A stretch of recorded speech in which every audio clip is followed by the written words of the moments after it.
Thank you, Laurie, as always, for a wonderfully exciting introduction. So we're just trying to keep everybody on their toes. You might be thinking that I'm Jackie and that I'm moderating this panel, but I'm not. We decided to do a little swapsy here. So I'm Barbara Marshall. I'm with HP. I lead our media and entertainment strategy, primarily for our Z workstations. Been in the M&E industry for more decades than I would like to admit. Goes back to last century. That's scary, isn't it? And I'm really honoured to have been asked by Jackie to moderate this panel. We'll do some introductions, but just before that, the purpose of this panel is, as Laurie said, is to really dig into how do we empower unrepresented, poorly represented, less privileged people and communities to bring them into the industry, particularly in the context of virtual production. And we'll talk about some of the barriers to entry and how to mitigate them. So in terms of introductions, first of all, we have Tupac Martir from Satore Studios, all the way from Portugal, no less. And we have Dani Pilukas from Machina. She's the director of physical production. And then, as I mentioned, we have Jackie Cooper, who's the co-founder of CG Pro, the school, and CG Empowers. And I'm going to start, Jackie, by asking you to talk a little bit about CG Empowers and what your goal was, and then I'll bring the others into the conversation. Sure. Well, thanks again for moderating. I appreciate it. With CG Pro, I noticed that a lot of the people that were taking our training programs, and I love you all, it was just mostly white men. And, I'm married to a white man, love white men, but like, yeah, exactly. It's weird, right? But I believe that this technology is so important to be getting out to diverse groups, to women, to people who aren't as fortunate. And so I felt like it was really important to start a diversity program. And the thing that I liked about CG Pro is that it's a vehicle for being able to properly upskill and train and provide opportunities for placement. And, we even do internships from time to time and bring, we have a vet with us as an intern right now. And so we're working on providing opportunity for people to come into this new space with this new technology and be able to use it in multiple industries. And so I felt like it was important enough to start digging into what diversity means and what that could look like in terms of education. Great. Thanks, Jackie. So to start, we often talk about democratization of content creation, but usually when we talk about that, we're talking about the technology and the software. However, even with software like Unreal Engine, Premiere Pro, DaVinci Resolve being free or almost free, that still doesn't mean access to all, equal access to all. And of course, they're not the only barriers to entry. So what are some of the challenges facing the creative industry? And Tupac, maybe we'll start with you. I think that, just really quick element, and we were talking about this earlier with Jackie, is, so I'm 46 years old. I started coding at the age of 6 in Mexico City. My family was financially challenged. We were not poor because I was loved by my mother. Therefore, I was not poor. I was just financially challenged. And I used to bag groceries all weekends to make enough money to buy magazines to learn how to code. And then my mom will help me by paying 1 hour every Wednesday for me to go and test my code. And that's how I got into the industry. That I'm not even in this. At the time, I thought it was cool to build my own games. But if you think of that type of struggle and that type of thinking and that type of element, and to figure out how do I bring all these people that are unseen, because that's the truth.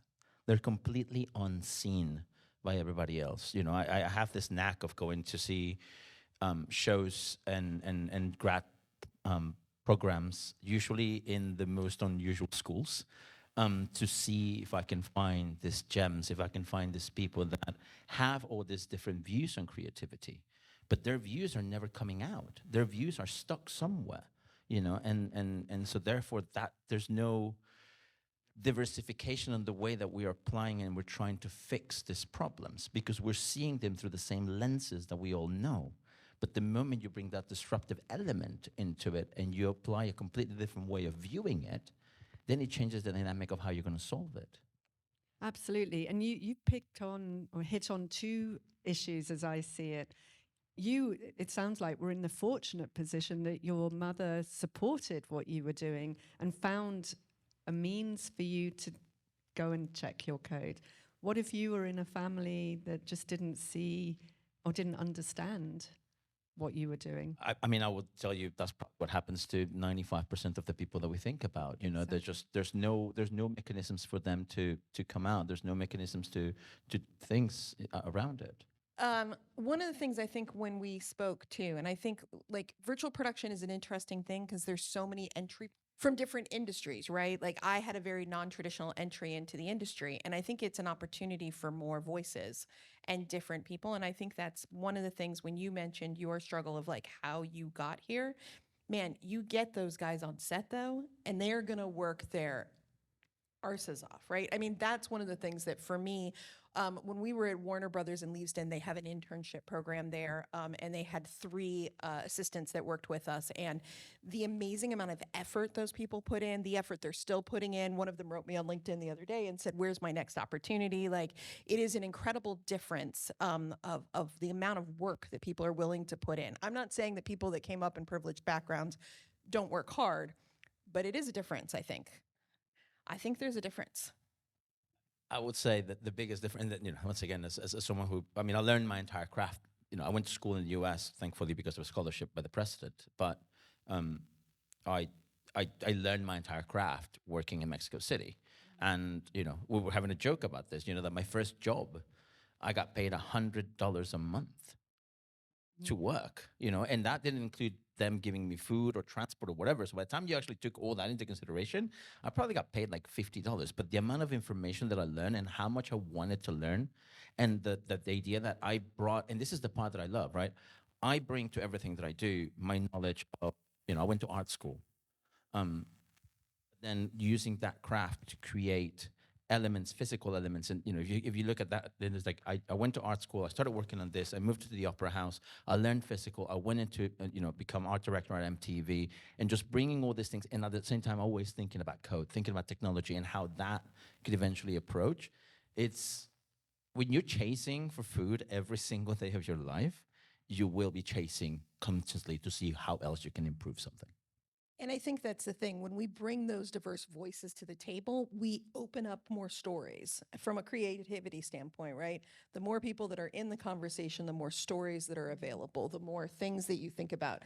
Our conversation the other day, my brain went, oh, I hadn't thought of that. I talk a lot about, especially in the United States, one of the things that the live events industry is really fighting for is fair wages that allow people who are not from privileged backgrounds to enter into this role. But as you spoke about, and I spoke about like the ridiculous wages we made, because I came up as a performer, in theater, right? Right? When you speak about those ridiculous wages that we made and somehow we still made it work and we made it happen, there's also a hunger that comes from people who have come through those phases. My friend says hire a theater person and they will always make it work. Right? I also think that it's because we're so used to working with low budgets in theaters. It's the truth. You come up with things like, okay, I mean, I'll never forget, we were doing the show and I needed to get some moving lights and we couldn't afford moving lights. So I got a bunch of Source 4s and then I put fishing wire string from all of them, and I hung them directly from the cable rather than from the clamp. And then I had them all with me. And then the moment that I needed it, I would just pull the fishing wire and it would create this amazing movement in space. So I hate to burst your bubble, but actually at the BBC, we have the same problem. I could tell you about the children's department, which had no budget, like having to shoot at the director's aunt's house. Anyway, It's interesting that you bring up the budgetary, the financial side of things. My background as an economist means that I'm always looking like, where's the money? We talk about the altruistic benefits, of course, of having more diverse voices. I don't think there's anybody here, I would hope there's nobody here that would dispute the altruistic benefits. But let's dig in a little bit to the economic side of things, like, because at the end of the day, money talks. So what are the financial benefits of, and maybe we'll start with Jackie. I was just going to quickly say, imagine if you had someone on your crew who knew how to use fishing line to move lights. Or I one time threw a screensaver up on a projector with a whole bunch of haze in a room to get, windows. That's flying through an audience. Creative ingenuity, absolutely. Yeah. So yeah, Jackie, do you want to comment a little bit on the, from a business point of view, why does it make sense beyond the altruism? Yeah, I think when you're in such cutting edge tech, having creativity. I don't know if Dani mentioned that she used to be an Imagineer, but she used to be an Imagineer, and Did you know I used to be an Imagineer? yeah, I heard that somewhere, and being able to bring all of that knowledge to the forefront of everything we're doing in virtual production is priceless, and having all of these different perspectives and views, and Tupac is an amazing artist and does and is able to come from that unique perspective, and ultimately an audience wants that kind of creativity. You need that kind of cutting edge. If you're going to stay on the bleeding edge of technology, you need that kind of perspective and voice, and I think it does financially pay off in the end. And Tupac, do you have any comments on the financial benefits of having diverse inputs? Oh, I can definitely tell you that. And it has nothing to do with, I would tell you the financial element of it comes, so at the height of the studio, we were 49 with 10 freelancers. So that makes it about 59 people. And we had 36 different nationalities. 65% of my team was women. And so you could throw a problem at all of them, and everyone will come away with a completely different solution. And that, for me, is the financial ability of it. It has nothing to do with paying more money or less money. It has this idea of, I'm getting different voices and different ways of solving a problem that I might have never thought about because of my background. Or maybe an architect wouldn't think about that, And so the opportunity of solving problems with different perspectives, because of, we had an Icelandic guy, we had someone else from Norway, we had someone from Thailand, we had someone from India. So all these different visions of how you solve something is actually a lot more powerful because of that. And that's exactly the point you were making, Dani, isn't it? That you had weirdly fishing skills. Right. Well, and I think the gentleman from Microsoft yesterday talked about how we're looking for more data from AI to make sure every movie's a hit. I won't mention we maybe wouldn't have gotten Rocky Horror Picture Show or Jaws or a couple of really great movies. But without AI, you can put more perspectives at your table. Right? You can have more people who represent different audiences who say, that sounds interesting. That sounds like something my friends would want to go see. And you can get that kind of data from your team.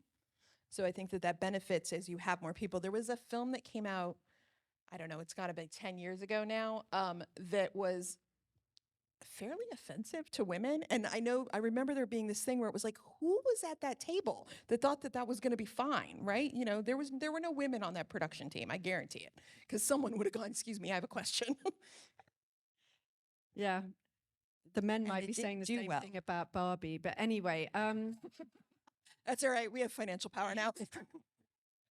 So just shifting gears a little bit, many companies, HP being one of them, have formal diversity and inclusion programs, and both with schools and colleges and within, like whether it's for recruiting or promotion or mentoring.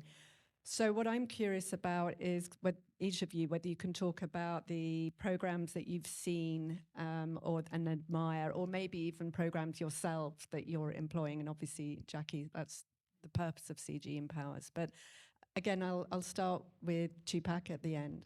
So we have, we've been running now for the past 5 years, a mentorship program in the studio. And what we found amazing, I mean, it's been every single cohort that we have, it's always very different from the ones that we began.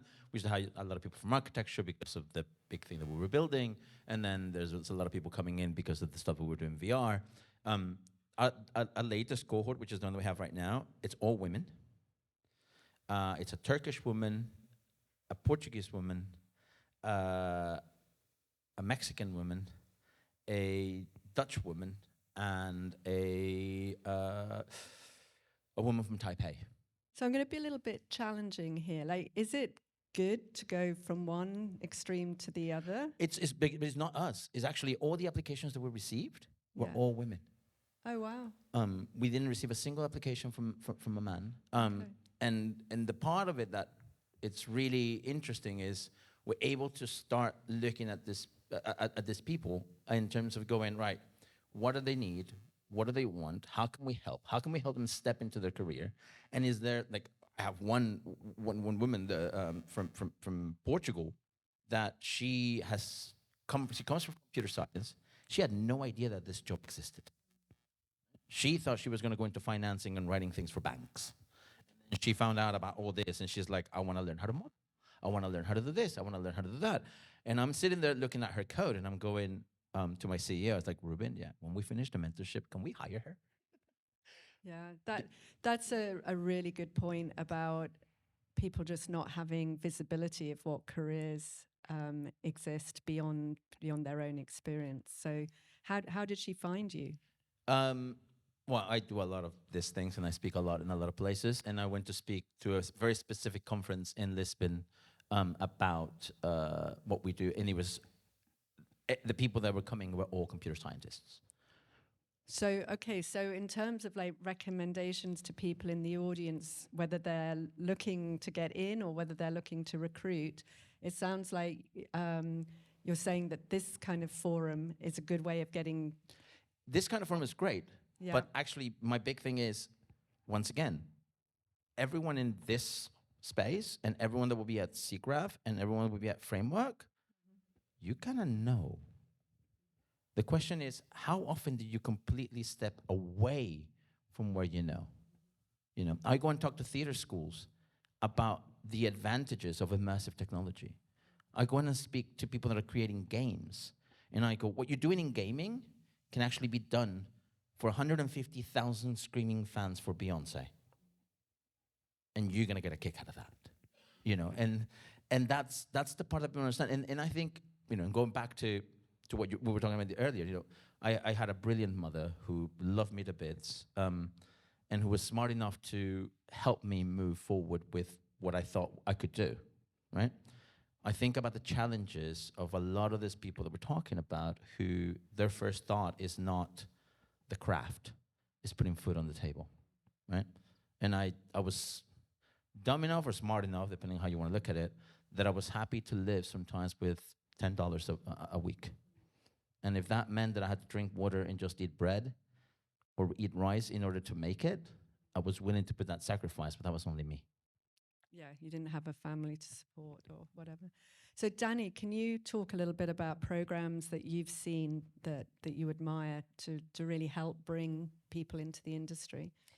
Yeah, I think that the pandemic and going to things that were virtual opened up a lot of spaces. So Lux right now partners with Epic and does in-camera visual effects masterclasses. We did a full 6. There's a set of 2 that's going a 2-day event that's going right now. They're virtual and online, which opens them up to a lot of different countries. There are many, many people staying up very late at night to come to that program.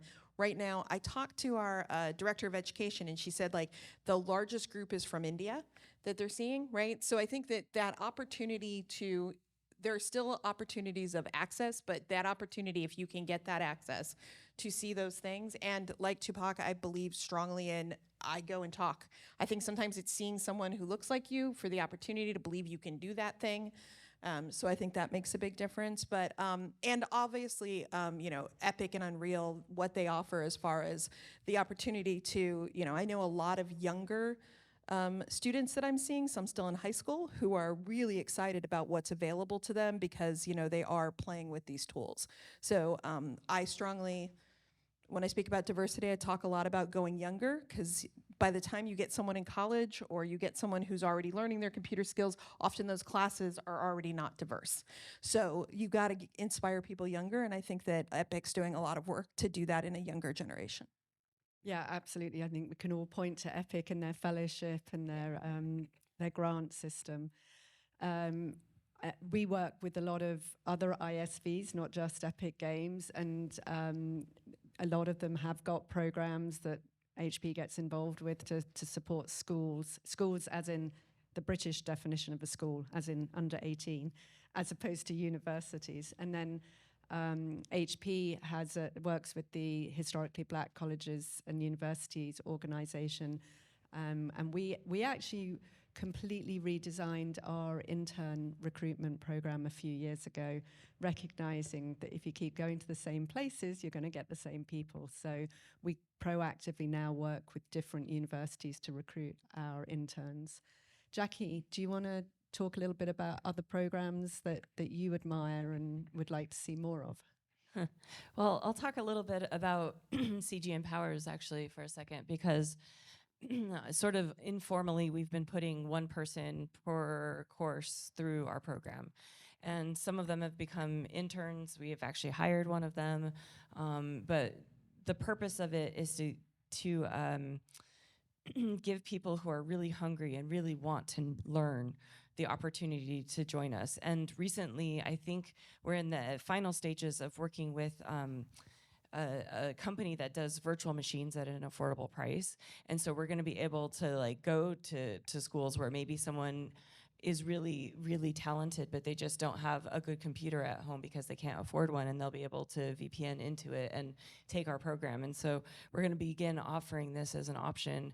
And for me, CG Empowers, it was like a big barrier to entry. And so now that we have that, we can start going to different sort of places where they might not have the support they need in terms of hardware, but now they will be able to. And so, and then being able to, like, I am actually getting asked all the time now for students. I sort of do like a bit of a placement program as well. And it's still a bit informal, but I'm getting it more and more formal. And that means that I can, if they're talented and they work hard, then I'm able to sometimes actually get them their first job, or make recommendations for my contacts in the industry. And so I feel like getting their foot in the door and the relationship piece is something that we can help with, because CG Pro is a growing community. And so we're able to, like, a lot of people who join CG Pro, we're able to people do business together. People become really good friends and help each other, and it's a collaborative piece to what I'm trying to bring to visual effects and to filmmaking. But do you think, I was just thinking about this, because I speak almost every year at this university about lighting design. And every time I walk into the room, there'll be 30, 35 students that want to become lighting designers. And I always tell them the same thing: out of all of you, one of you will be a designer. Some of you will be associates. Most of you will just be part of the industry, and some of you won't be part of this industry, because there's 35 of you in this school, and multiply that by the 20 other schools that are preparing lighting designers. And for order to that to exist, please don't believe the hype that your teachers are telling you.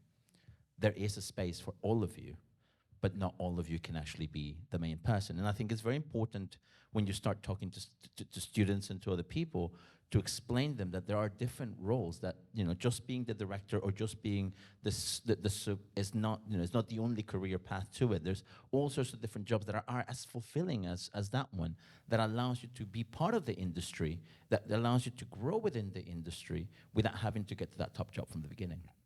Absolutely. So I think we are running out of time. We want to take some questions from the audience, if you guys are willing. But the last, I'd like a comment from each of you. Do you have an ask of the audience? What would you like to see more of, or people doing? Jackie. Well, if any of you guys out there want to donate to CG Empowers, feel free. We also did a free summit a couple weeks ago, where Dani gave a lovely talk on producing, and we had I think 25 speakers, maybe more, and all of those workshops, for a $97 donation, you can pick them up. And the idea is we actually raised enough money to put a student through our program, and so we're going to be announcing, an application process very soon. And I'm very excited to just be able to multiply what we're doing already and be able to make a bigger impact. So that's kind of, I guess, go check out cgempowers.org. $97 bargain. Dani? I think that one of the things we talk a lot about in the diversity space is like, oh, you need to do these 5 things. And it's always the same 5 things. So I'd like to look for the opportunity to see what you can do that isn't the thing you've heard everyone tell you to do over and over again, right? Talk to someone who's outside of your circle and find out. So I think these events where you talk to different people are a big thing, but also go back to your organizations and have those conversations. Call the IT guy and have a conversation, right?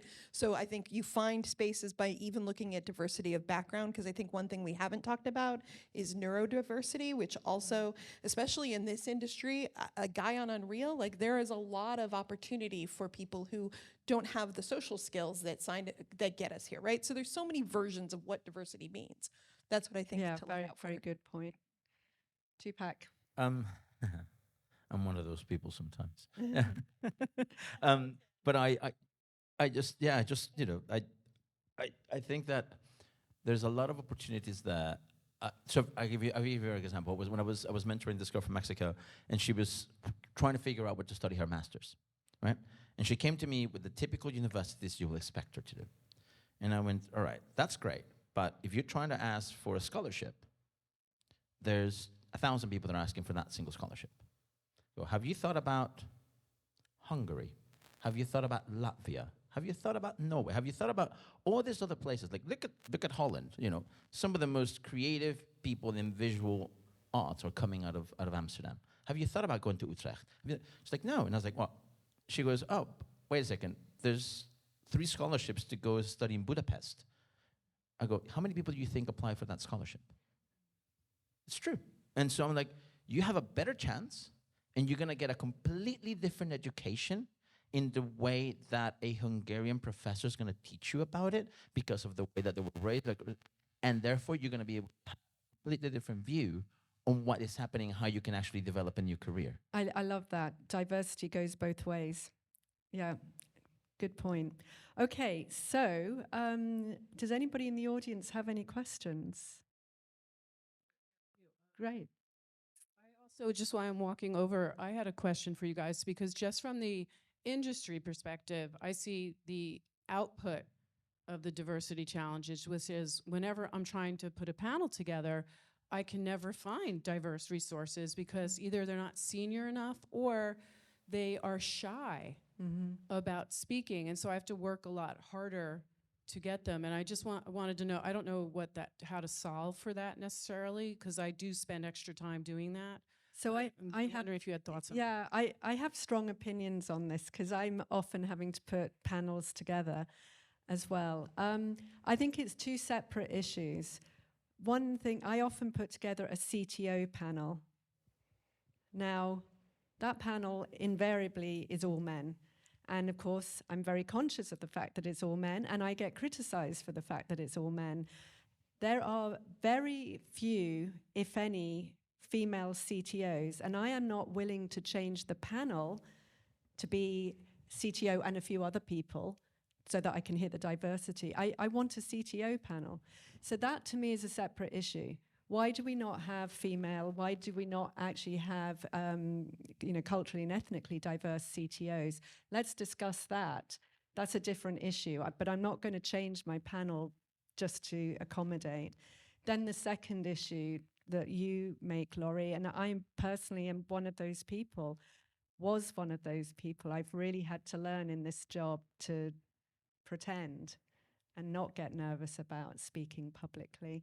And that is really hard. I mean, most people are nervous and don't feel comfortable getting up on stage, but it comes with practice. So can I just briefly, when I started at Lux, we were doing a behind the scenes video, and it was a day I had been on stage all day and I wasn't looking my finest, and I said, I don't want to be on video looking like this. And my boss at the time, Phil Gollar, who I think there's a reason that Lux is diverse as it is, said to me, I want your voice in this video. So like if I need to go hire a makeup artist or like let you go home for an hour to change, whatever you need to do to feel comfortable, I want your voice. And so I remember that when those opportunities come up, because like there's a reason I didn't continue in acting. I don't like hearing my voice come back to me, like, but I recognize there's an importance to those voices and the other women in our organization, because now that I've started to do things, I get those offers, but then I also want to spread that. I want to have Shiva show up. I want to have Nicole show up. I want these other people who are in our organization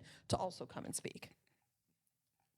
For me, as you can tell, I'm very comfortable being just on this thing. It's one of those things that you learn because you have to have confidence. Because as a Mexican man, you have to have that confidence. You have to have that feeling of going, no, I am as good as you are.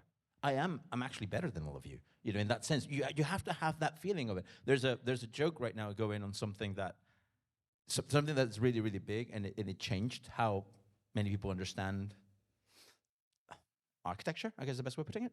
And I loved it because there was an article on the New Republican talking about it and boasting this thing about Americanism and look at this. And I truly, and I really, and everyone's like, oh, Americans since since 1770 have been shown that, and basically he has this entire rant. And I remember reading it and sending it to somebody, and they were like, should we tell him that a Mexican designed it? That's amazing. Well, I think it's a pipeline challenge, and I even have done things like asked colleagues to just bring a woman or diverse resource on stage with them, because I also feel like diverse resources need to see themselves on stage. Mm-hmm. So even if they're not talking, I swear to God, even if they're just standing next to their colleague and hanging out, just so we get inspired. You know what I mean? I think oh, sorry, no, go ahead. Yeah, I just wanted to add something, which was not only if you can train diverse voices in this industry, not only will they show up and offer great views, but they'll also make their own indie films. They'll also show themselves represented inside with their own stories and their own voices. And that's one of the things. I think everyone has a story and everyone should have a voice. And that's one of the reasons why I feel like properly upskilling and training them, which is what CG Empowers is trying to do on a mass scale, that's my dream anyway, is to be able to offer people in this time where, technology is becoming so democratized, to actually be able to have anyone be able to show their story and then inspire that next generation as well. That's great. Oh, now some hands were here? Okay. And by the way, you don't have to worry about Tupac in America. Because I thought you were a gangster when I first heard working on you. I think the line is immigrants, we get the job done. Thank you so much. Dani, I heard your talk at CG Summit, and now that I know you're a theater kid, I love you even more. This is hyper specific and personal, but the personal is political, so there we go. Can you speak to available resources for kind of people pivoting mid-career? I know of the Lynn Shelton grant, which is for like a first-time female filmmaker later in life, but it's kind of an interesting problem I find myself in, whereas a lot of these accessible internships and kind of mentorship programs are very much geared, and for good reason, towards a younger generation who are more computer literate, who have the years to grow up into it. But there's an interesting dilemma with people trying to pivot into this career where we already have the student loans and we're already supporting families, and we either don't qualify for the bottom basement internship jobs, or very practically, we can't live on $10 a day because we're supporting families or, paying off our previous careers as actors. So do you know of anything about that? I would really appreciate that. It's funny you say that, because in our last cohort, I actually had a 36-year-old Indian woman, and I had a 52-year-old Pakistani man who were actually transitioning and trying to pivot their careers. And a lot of what I used to talk to them about was, okay, most of them, funny enough, came from theater because why not? But I know people, especially in pandemic. I remember sitting with a lot of people that were going, right, we can't do any shows. There are no concerts going out. I was like, yeah, but you're a great networking person. So why don't you take the skills that you know about how to run 350,000 lights and put it to position where you can move it into this side? I speak a lot to fashion houses and fashion students, and I keep going, learn how to use Cloth 3D, learn how to use Marvelous, because we're moving to a space in which eventually we are going to look at how clothes live in these other areas. You look at DressX, you look at how much money they've raised, all the partnerships that are happening with Gucci. And I go, there's all sorts of different careers that if you're not looking at how your physical work can actually transform into a digital and how that digital currency will actually become important later. So I think there's a lot of skills that you'll have right now that all you have to do is just find that thread that actually allows you to use those same skills to keep you going while at the same time pivoting to other things that you want to do. Yeah, I think they're hard to find. About 10 years ago, I had a friend who really tried to talk me into joining the DGA trainee program. He's like, you'll be a great AD, it's just 3 years in the program, you're a PA, and that's all you have to do, and then you're gonna have this great career. And I went, my feet can't do that anymore, right? I was a PA in my 20s. It's not a thing that I can still do, right? So I think it is a challenge of a mid-career switch. And I think that was, for myself, coming from theater and Imagineering into virtual production, there's an opportunity right now of a more open space. There's more roles that people are looking for. The reality of virtual production is it is live production in many ways. It is very different from traditional production in the way the technology must work in the day. So I think that that's opening spaces. And so I do think the things like the CG Pro classes and the Epic classes that are available, which can be done in off time, give you that opportunity to learn that next thing and then build into a community which does that switch. Yeah, I just wanted to address, as I go over to the next question, but also that we are in a time that many of my colleagues and I have been calling the Great Reset, where everybody is sort of in between jobs, because of the strike, because of layoffs and other things. So now is a great time to upskill, I think, and get more things under your belt. Hello, sir. Thank you very much. It's been a very informative panel. So the elephant in the room is the augmentation of these generative processes, which in the VFX industry we've been sort of working, in our various solves for effects. But I just wondered if, this is a point where all the people we told should have been coders. They might be better off being electricians. That being said, I do see this new development path opening up to everyone across the planet. Have you guys seen the effects of yet? I know it's really early days, but I guess what I'm asking is, what do you think the effects will be on getting a wider net to increase inclusivity and diversity in this particular field? So we were having a laugh about this about 5 months ago, because I receive about 15 to 20 resumes, CVs every week of people asking for a job. And I started receiving things going, I know how to use Maya. I know how to use Houdini. I know how to prompt. And I was like, and it wasn't one single case. It was various people sending that prompting is now become a skill, right? And at first I thought it was a joke. And it's not a joke. But not only that, I was talking to some friends at the New York Times, and we were having a long conversation about how to use AI in journalism and the things that it can do. And I was like, you guys are journalists. You should be able to write a specific long paragraph about what you want, not just put blue elephant, and like, which is one of the, and so I think that all this new models that are coming out, and I refuse to call them AI because they're not intelligent. They're just models that are coming out, are great as a tool. I use them. God knows we have 4 machines that are training 4 models of our own for the things that we need to do.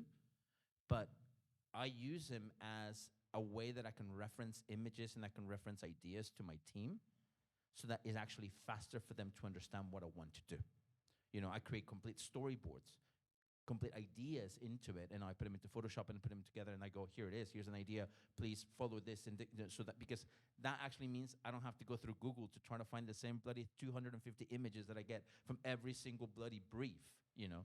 I'm tired of seeing Macau. I'm tired to see James Turrell on every single bloody brief that I receive, you know. For fuck's sakes, go and create these images and then show them to me. Go, okay, that's what you really want to do, you know. So I think that the ability of having all tools gives you something that is really interesting. But don't think, you know, don't think that that's the final product. Look at them as, here's a resource that you never had. Here's a bunch of knowledge that you didn't know that you had because you didn't have it. You're not going to read all these books. You're not going to put all these things. You don't have the knowledge of 1,500 years of art history, right? But you have the ability of use these tools and actually generate elements that would allow you to construct the stories and tell to people and understand those bits, right? I'm not a musician. I'm far from a composer, but I know the music that I like. So I spent the time with musicians to record the music that I wanted, and I created a model that allows me to compose music. You know, and I created a new skill that I didn't have. I think that was a thing. I was speaking yesterday to someone about the AI element, and he said the thing is that AI can only do what has been done. It's based on data. The data has to exist. It can only do what has been done. There will not be innovation. There will not be new ideas that come out of an AI model. What we can do is use AI to remind us of what we've done to get us to the next level. I mean, I use it to prompt. I didn't know I should add that to my resume. Because sometimes I get stuck with writer's block, right? I'm sitting here and I cannot figure out how to start a conversation, start the thing I want to say. No, it's me and my Just hold the mic up higher. Yep. 'cause No, thank you. It's the antenna. There you go. Got you. So I think it's, you know, I recognize that I can use it to move myself further faster, but I still need myself in the model. So I think that's the important thing for me of the fear aspect of it, is like there still have to be humans in the model. It's I have this entire thing that say that technology is a character in the story. I don't believe it's an enabler. I truly believe that it's a character. It won't be the protagonist. Exactly. It's always a sidekick. Yeah. It's Cheech and Chong. I think it actually has the biggest thing about it. But here's the question, right? Have you ever spoken to ChatGPT in Spanish? Have you ever chat to it in Arabic? Okay. So that's the thing. Even if you think about it, the tools are not made completely to be diversified. So if you think, I mean, like if I grab it and if I write in Spanish to it, it will understand most of it because there's enough literature that it will know it. But the moment that I go into slang, it won't know it. But that means I have to be a very perfect Spanish-speaking person in order to speak to the prompt. But that's a matter of time, isn't it? I mean, both the language and the slang. I think that the point you're making is a very fair point. It's another lowering the barriers of entry, as you say, allowing you to get started quicker, faster, allowing more people to get started. I mean, if I think about it, you know, when I wrote my first opera, I basically had to go and hand draw every single thing that I wanted people to understand it. And I wrote basically a 350-page document with images and things like that I wanted to give them. I think about it right now and I go, if I was to redesign Yerka today, it will probably take me 3 weeks. Because I can just go in and create those images and I can go to Runway ML and put that image and then give it a prompt and then actually generate a video, and that will allow me to, you know, quick around with it and then drop it into Notch and then take it out and put a touch designer. Like, all these little things all of a sudden become so much easier. I mean, I don't know if you saw the guys from the Vant yesterday. That thing was awesome. Like, that was one of those things that I was like, I signed up to the beta immediately because I'm like, that is a tool that if I had available 10 years ago, it will make my life so much easier. But I'm like, well, I didn't have it, but now I'm going to have it, and that's going to be available for anybody. So I think that the ability of all these different tools, all of a sudden, if you don't know how to draw, you can draw. If you don't know how to write, you can write. If you don't know how to music, or you're able to create. They might not be the greatest stories in the world, right? They might not in the way that they're created, but they might be telling something that is an unheard voice. It raises, I think, a rising tide raises all boats. So the entry level is going to get better, but the more advanced people are going to be able to do things more quickly. So, yeah, good conversation. Thank you for that question. I think there were some more questions. Yeah, over here. Thanks so much for the panel. Appreciate it. I was wondering, actually, when you're talking about finding communities that are kind of underserved, targeting like for CG Pro, et cetera, like all these other things, like how do you go about that process and finding those communities? And maybe it's also, to the earlier point, not necessarily about finding people that have like the potential for something, but people that don't know they have the potential for something. And so I'm just kind of curious, like what that search process looks like. Do you want to? Okay. Well, I will say that I'm at the beginning of that journey, but the thing that I've started with is conversations. It's conversations with people like Barbara Marshall who have contacts to the DEI initiatives that she already has, and talking and seeing what Lux is doing and seeing what Tupac is doing, and if all of us come together and put our heads together, I think that helps me to understand how to expand that knowledge. And ultimately, one of my big initiatives will be to schools. And that's something that I'm working on pretty hard. But it's, for me, it's just going to take a little time, but it's definitely something that I think the younger that you can tell people that this exists, and also, you know, I put out ads, I put out, you know, like I'm trying to reach as much as I can through grassroots efforts, but certainly, you know, it's the big challenge, I think. I can add a couple of comments unless you guys have something to say. Yeah, so I can speak from a corporate HP point of view, but also from a personal point of view. So from a corporate HP point of view, as I mentioned earlier, we have very specific proactive programs, both for our recruiting, but also just from a corporate citizen point of view, such as Bring Your Daughter to Work Day, supporting Black coders, supporting girls who code, and that's all done throughout the organization, individual contributor level, going out and being one of the mentors, but also then there's a company just supporting these organizations. I said we redesigned our intern program, so we specifically now recruit from a smaller number of universities, but a diverser range. So we, Texas A&M, Georgia Tech, places like that. And then we also have we were a founding member of the Historically Black Colleges and Universities symposium that's now been happening for 5 years. And so we work directly with the students to give them opportunities for developing businesses. So my suggestion that the corporate world can actually maybe help because they've got a lot of existing programs to tap into. From a personal point of view, I had a very varied career. I'm lucky because I'm naturally very nosy and very curious, and so I just, that looks interesting. Let me apply to do that. But my first job, I started off in a commodity trading company. I had no idea I wanted to be a commodity trader, and I quickly found out that I didn't want to be a commodity trader. But the way I was recruited is that the company, Louis Dreyfus Trading, used to come to my university every year and do a talk. That's how I discovered that opportunity existed. I applied and got the job.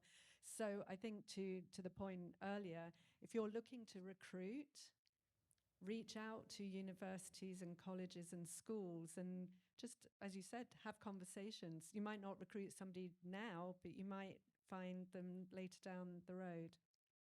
Just a suggestion. Any other comments? No, I think that's great. I'm also seeing a lot of job postings that are being more clear about, if you don't think you qualify for all of these things, tell us your story, especially in game design studios.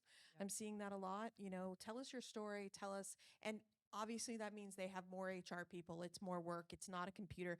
One of them says a human being will read your resume. I do think Like there's last century, gosh. imagine that it's not just all buzzwords. And so I do think that from a corporate standpoint, that's something that we can do to get those applications in the door. And that's a really good point, actually. I notice now with job adverts coming out of HP and other corporate, they have such a laundry list of skills and requirements. I know, because I'm a girl, on the whole, girls, if we don't check the box of everything, we won't apply. So if you are advertising, don't have a great long laundry list. Just have the 2 or 3 key things, and then that way you're not going to be shutting down the people that don't have, a lot of people who don't have the confidence to put themselves out unless they can say 100% I can do the job. Yeah, that's one of the things that I like about CG Empowers, is that I feel like if the more that you upskill and you're able to actually offer value to these companies, and you can come in and say, well, maybe I don't know everything about coding, but I know Unreal and I know some blueprints, then all of a sudden you are able to come in and get your first job in that industry because you're offering value. And that is why I think upskilling is so important. The other thing I would love to add to that is, and this is more for people as individuals, really understand your transferable skills. That's something I've had to learn as I have had such a diverse career. And I have friends that laugh at me because they don't understand how I could go from commodity trading to the BBC or be in what I'm doing now. But I understand because I've the transferable skills. It's understanding technology and being able to explain that to a non-technical audience, communication skills. These are the transferable skills that everybody has. It's just looking at them slightly differently and showing how they can be applied to a different industry or a different discipline. Any other questions? Well, thank you very much, Tupac, and yeah.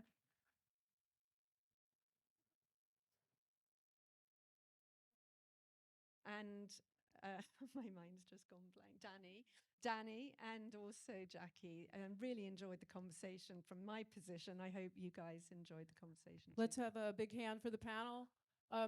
While we're getting ready for the next one, I'd love to play the